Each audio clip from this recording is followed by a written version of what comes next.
Salam sejahtera untuk kita semua. Kembali lagi bersama saya Evarista Danaria Gowasa dengan nomor induk kesiswaan 211 F10 387. Pada pertemuan kali ini saya akan membahas tentang pendidikan disabilitas tunarungu wicara. Dalam hal ini saya akan membahas tentang pengertian dari tunarungu wicara, kemudian definisi tunarungu, lalu penyebab terjadinya tunarungu, dan klasifikasi tunarungu. Yang pertama, kita membahas tentang tunarungu wicara.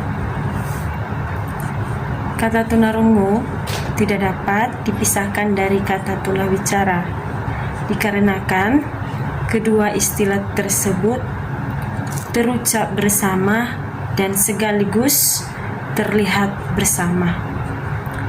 Tunarungu adalah kekurangan atau kehilangan kemampuan untuk mendengar. Hal ini disebabkan karena kerusakan sebagian atau seluruh alat pendengarnya. Ditinjau dari segi medis. Lalu yang berikut yaitu tunarungu yang ditinjau dari segi pendidikan. Dikatakan bahwa tunarungu adalah kekurangan atau kehilangan pendengaran yang mengakibatkan hambatan dalam perkembangannya, sehingga dalam hal ini memerlukan bimbingan dan pendidikan khusus. Sedangkan tuna wicara atau kata lain yaitu kelainan bicara, seseorang dikatakan mengalami kelainan bicara apabila keadaan atau perkembangan bicaranya demikian menyimpang dari keadaan normal atau tidak sesuai dengan usianya, baik usia mental maupun usia kalendernya. Kemudian yaitu definisi tentang tunarungu. Beberapa pendapat yang dikemukakan oleh ahli lain terkait pengertian tunarungu diantaranya sebagai berikut. Yang pertama, Andreas Diwijosumarto dalam seminar ketunarunguan di Bandung pada tanggal 19 Juni tahun 1988 yang mengemukakan bahwa tunarungu adalah suatu kehilangan pendengaran yang mengakibatkan seseorang tidak dapat menangkap berbagai perangsang, terutama indera pendengaran. Lalu yang kedua, menurut batasan dari Sri Muerdiani dalam buku Psikologi Anak Luar Biasa. Di sini beliau mengemukakan yaitu anak tunarungu adalah mereka yang mengalami gangguan pendengaran sedemikian rupa sehingga mereka tidak mempunyai fungsi praktis dan tujuan komunikasi dengan orang lain dan lingkungan sekitarnya. Lalu yang berikut yaitu Muhammad Amin dalam buku Ortopedagogik.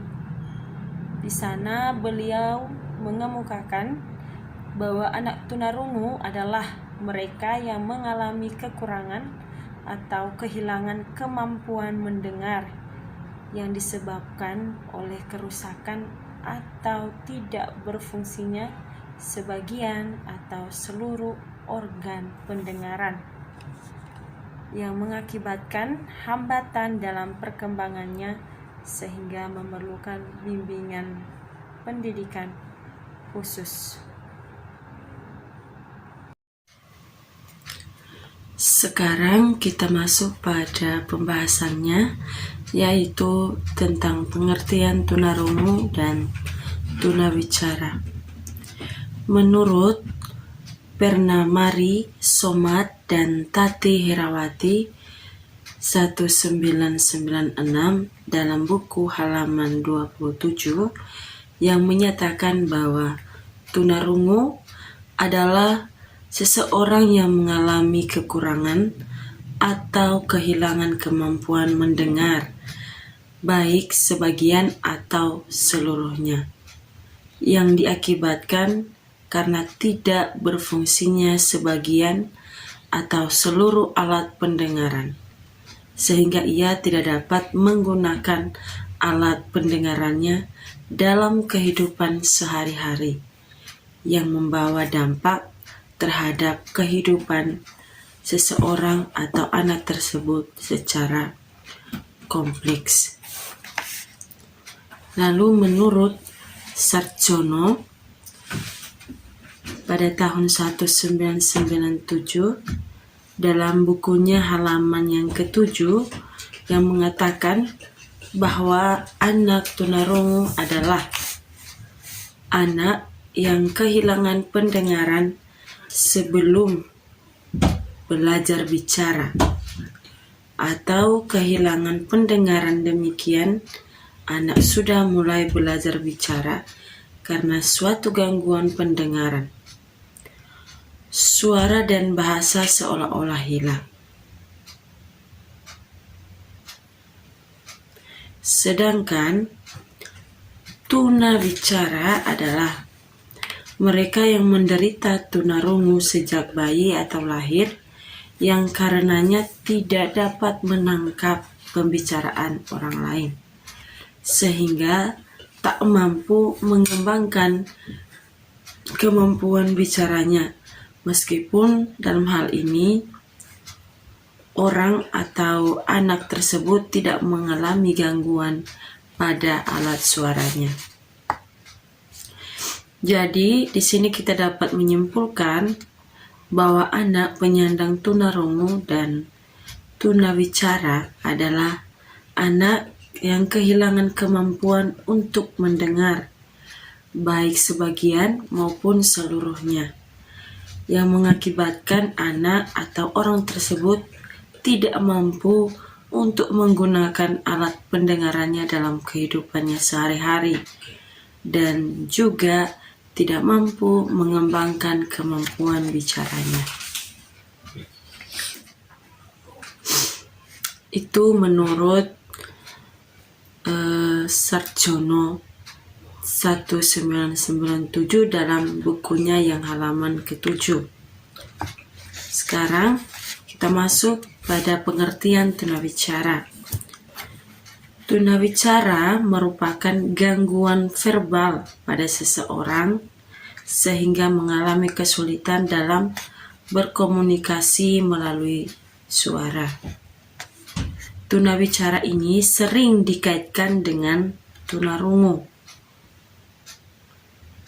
Van Uden pada tahun 1971 yang mengemukakan bahwa penyandang tunarungu bukan saja tunarungu, tetapi juga tunabahasa. Sedangkan Lang tahun 1994 beliau juga mengemukakan bahwa terhadap anak tunarungu, orang akan langsung berpikir tentang ketidakmampuan mereka dalam berkomunikasi secara lisan atau berbicara. Padahal masalah utamanya bukan pada ketidakmampuan dalam berbicara, melainkan pada akibat dari keadaannya yang tunarungu tersebut menghambat dalam perkembangan bahasanya.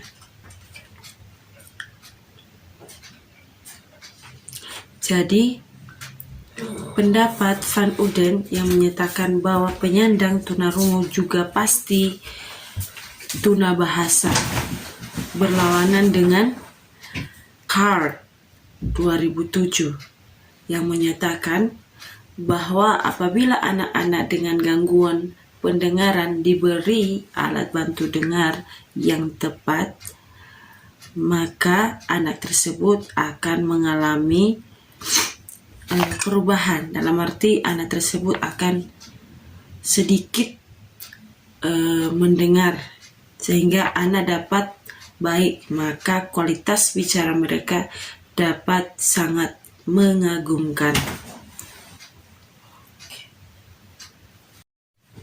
Jadi dalam hal ini begitu banyak definisi tentang anak tunarungu wicara. Adapun Muhammad Amin dalam bukunya Ortopedagogi, beliau juga mengemukakan bahwa anak tunarungu adalah mereka yang mengalami kekurangan atau kehilangan kemampuan mendengar. Hal ini disebabkan oleh kerusakan atau tidak berfungsinya sebagian dari seluruh organ pendengaran yang mengakibatkan orang atau anak tersebut mengalami hambatan dalam perkembangannya sehingga memerlukan bimbingan pendidikan khusus. Ini menurut Muhammad Amin. Lalu menurut para ahli lainnya, memberikan batasan mengenai tunarungu, hal ini ditinjau dari segi medis dan pedagogis. Mereka mengatakan bahwa tunarungu berarti kekurangan atau kehilangan kemampuan mendengar yang disebabkan oleh kerusakan seluruh alat pendengaran yang mengakibatkan seseorang atau anak tersebut mengalami hambatan baik dalam pendengaran maupun dalam bahasa. Sehingga dalam hal ini seseorang yang mengalami tunarungu wicara harus memerlukan bimbingan dan pelayanan khusus. Sekarang kita masuk pada bagian klasifikasi tunarungu. Klasifikasi ini dapat dibagi menjadi 4 bagian, yaitu tingkat kehilangan pendengaran, yang kedua itu saat terjadinya ketunarunguan, yang ketiga letak gangguan pendengaran secara anatomis, dan yang keempat yaitu gangguan pendengaran secara etiologis. Sekarang kita membahas yang pertama, yaitu tingkat kehilangan pendengaran yang diperoleh melalui tes dengan menggunakan audiometer ketunarunguan. Hal ini juga diklasifikasikan sebagai berikut. Yang pertama yaitu tunarungu ringan. Yang kedua itu tunarungu sedang. Yang ketiga tunarungu agak berat. Yang keempat tunarungu berat. Dan yang kelima tunarungu berat sekali. Ini tingkat kehilangan pendengaran yang diperoleh melalui tes dengan menggunakan audiometer ketunarunguan. Yang kedua yaitu berdasarkan saat terjadinya ketunarunguan, diklasifikasikan sebagai berikut. Yang pertama, ketunarunguan prabahasa, yaitu kehilangan pendengaran yang terjadi sebelum kemampuan bicara dalam bahasa perkembangannya dalam mengembangkan bahasa. Lalu yang kedua yaitu ketunarunguan pasca bahasa. Yang dimaksud dengan pasca bahasa yaitu kehilangan pendengaran yang terjadi beberapa tahun setelah kemampuan bicara dan bahasa berkembang. Jadi tunarungu ini terjadi saat kehilangan pendengaran yang terjadi, berarti pada saat sudah mulai besar, ya. Akhirnya seseorang atau anak tersebut mengalami ketidakmampuan lagi untuk mendengar sehingga tidak mampu mengembangkan bahasanya. Ini klasifikasi terjadinya tunarungu. Lalu yang ketiga yaitu letak gangguan pendengaran secara anatomis. Hal ini juga dapat diklasifikasikan sebagai berikut. Yang pertama, tunarungu tipe konduktif. Tipe konduktif ini yaitu kehilangan pendengaran yang disebabkan oleh terjadinya kerusakan pada telinga bagian luar dan tengah yang berfungsi sebagai alat konduksi atau pengantar getaran suara menuju telinga bagian dalam. Yang kedua yaitu tunarungu tipe sensori neural, yaitu tunarungu yang disebabkan oleh terjadinya kerusakan pada telinga bagian dalam serta saraf pendengaran. Ini tipe sensori neural. Tunarungu tipe campuran yaitu kerusakan telinga yang terjadi pada bagian luar, tengah, dan telinga bagian dalam atau telinga saraf pendengarannya.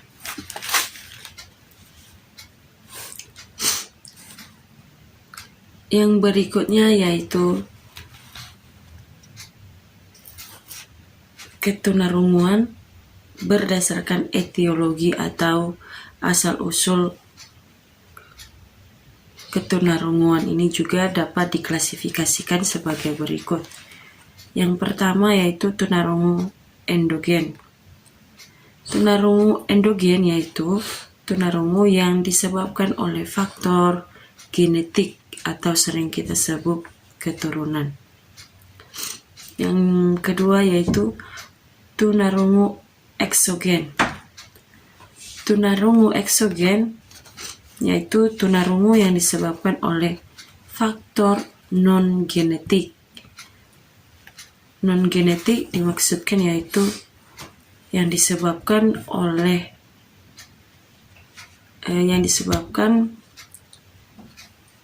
bukan dari faktor keturunan. Jadi terjadinya ketunarunguan tidak disebabkan oleh faktor keturunan. Ini yang dimaksud dengan tunarungu eksogen.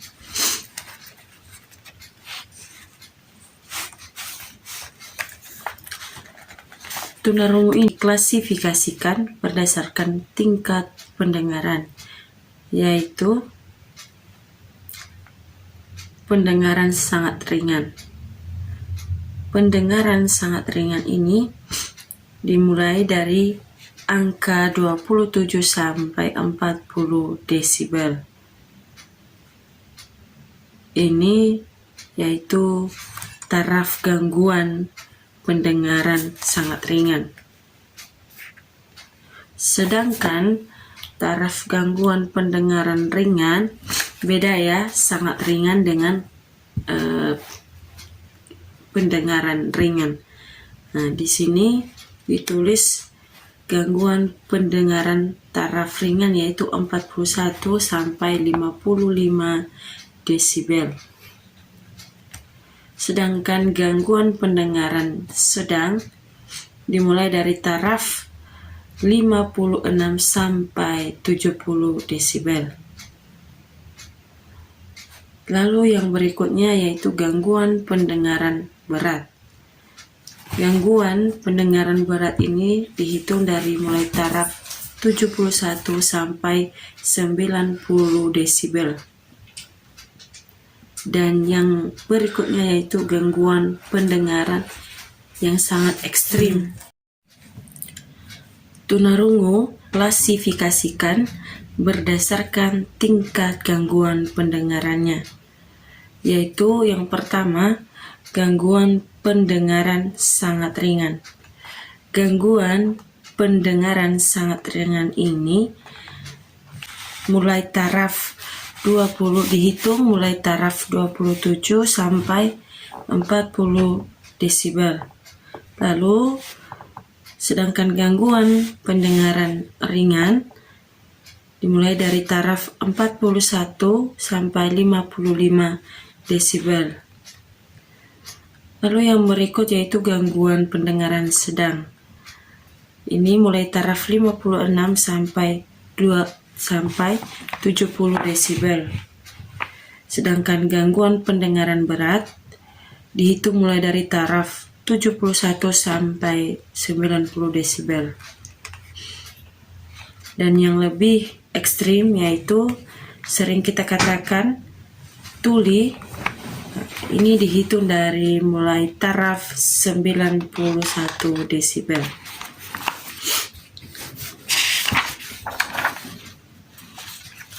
Jadi klasifikasi tunarungu ini sangat bervariasi dari beberapa para ahli. Nah, sekarang ini saya akan menjelaskan atau membacakan klasifikasi ketunarunguan menurut Booth-Rody. Menurut Booth-Rody, klasifikasi dan karakteristik ketunarunguan diantaranya didasarkan pada yang pertama, kehilangan pendengaran dari taraf 15 sampai 30 desibel. Ini dikatakan ketunarunguan ringan.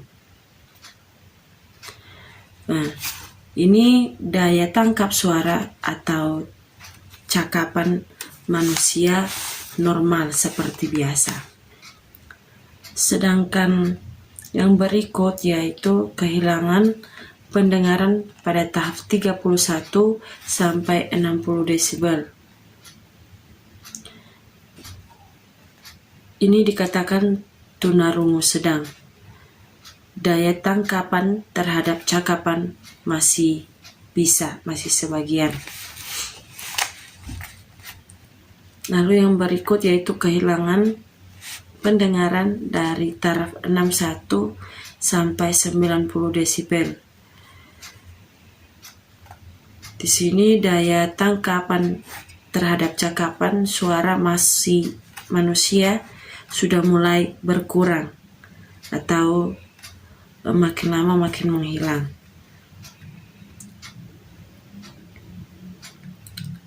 Sedangkan kehilangan taraf pendengaran 91 sampai 120 desibel, nah ini disebut tunarungu sangat berat.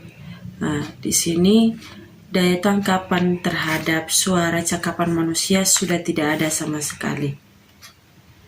Dan yang berikut, kehilangan pendengaran lebih dari 120 desibel.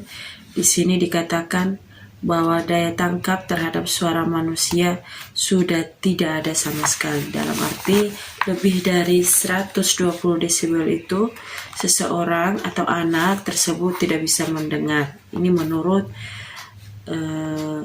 Booth-Rody dalam klasifikasinya terhadap tunarungu. Berikutnya kita membahas karakteristik dari tunarungu dan tunawicara. Masalah yang utama dari seorang tunawicara adalah mengalami gangguan dalam fungsi bicaranya, sedangkan pendengaran yaitu mengalami gangguan terhadap fungsi pendengarannya. Hal ini disebabkan karena bawaan lahir atau karena kecelakaan maupun karena penyakit. Umumnya, anak dengan gangguan dengar atau bicara ini sering disebabkan oleh faktor bawaan atau faktor keturunan. Hal ini akan berdampak pada kemampuan bicara, walaupun tidak selalu. Sebaliknya juga, anak yang tidak atau kurang dapat bicara umumnya masih dapat menggunakan fungsi pendengarannya, walaupun pun tidak selalu. Anak dengan gangguan dengar atau sering kita sebut bicara, hal ini dikelompokkan sebagai berikut, yaitu ada yang ringan mulai dari taraf 20 sampai 30 desibel. Umumnya mereka masih dapat berkomunikasi dengan baik, hanya kata-kata tertentu saja. Mereka tidak dapat dengar langsung, sehingga pemahaman mereka menjadi sedikit terhambat. Lalu yang berikut yaitu taraf sedang, mulai dari 40 sampai 60 desibel. Dalam taraf ini mereka mulai mengalami kesulitan untuk memahami pembicaraan orang lain. Suara yang mampu terdengar adalah suara radio dengan volume yang maksimal. Jadi dalam taraf ini mereka hanya bisa mendengar suara radio atau suara orang yang memang benar-benar keras. Lalu yang berikutnya yaitu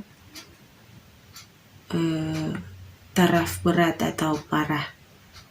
Ini dalam taraf ini dituliskan di sini 60 desibel. Nah, dalam taraf ini kelompok ini sudah mulai sulit untuk mengikuti pembicaraan orang lain.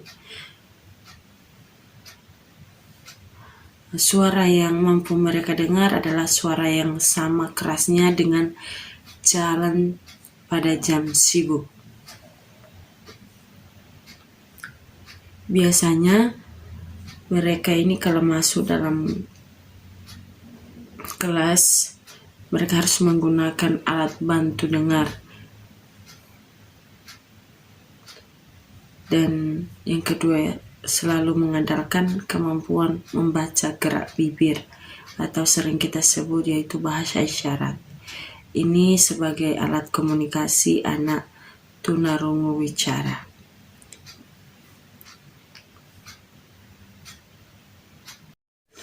Sekarang kita masuk pada pembahasan yang berikut, yaitu cara mencegah terjadinya tunarungu. Ada beberapa cara yang dapat dilakukan sebagai upaya untuk mencegah terjadinya tunarungu, yaitu yang pertama pada saat sebelum nikah, lalu yang kedua pada saat hamil, dan yang ketiga yaitu pada saat melahirkan.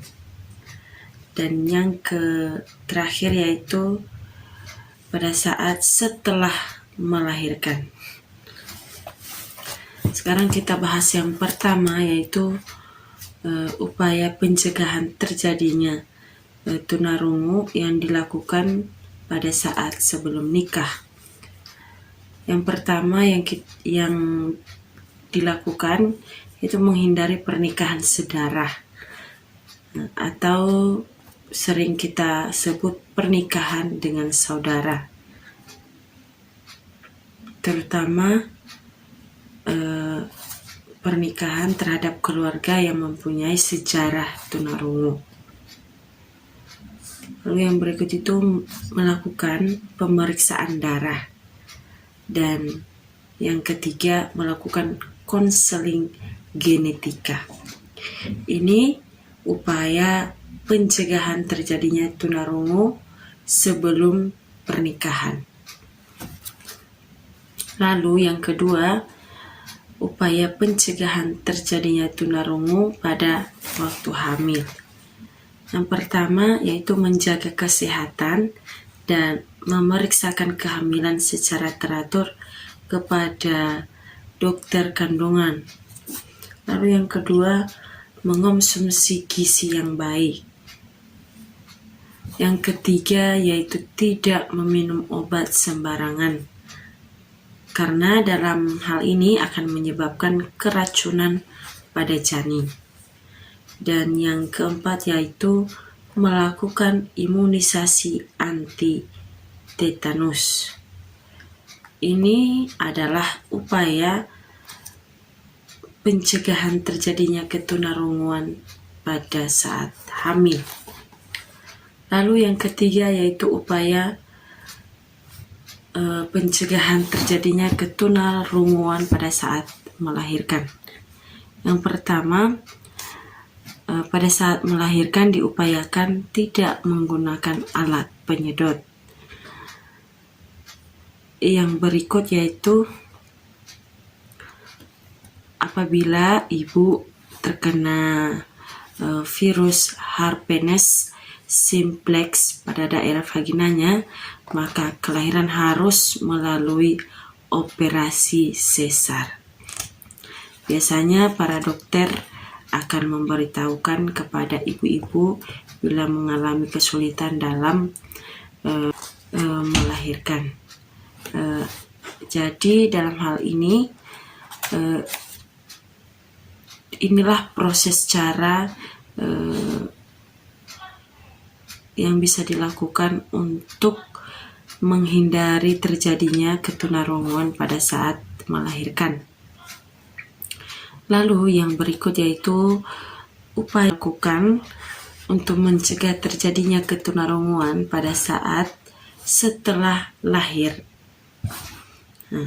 Di antaranya yaitu melakukan imunisasi dasar serta imunisasi rubella yang sangat penting, terutama bagi seorang wanita. Yang kedua, apabila anak mengalami sakit influenza, harus benar-benar dijaga atau diobati. Jangan sampai penyakit ini terlalu lama, karena virus ini dapat masuk ke rongga telinga, dapat masuk pada bagian telinga tengah melalui saluran Eustachyllus, dan ini akan menyebabkan peradangan.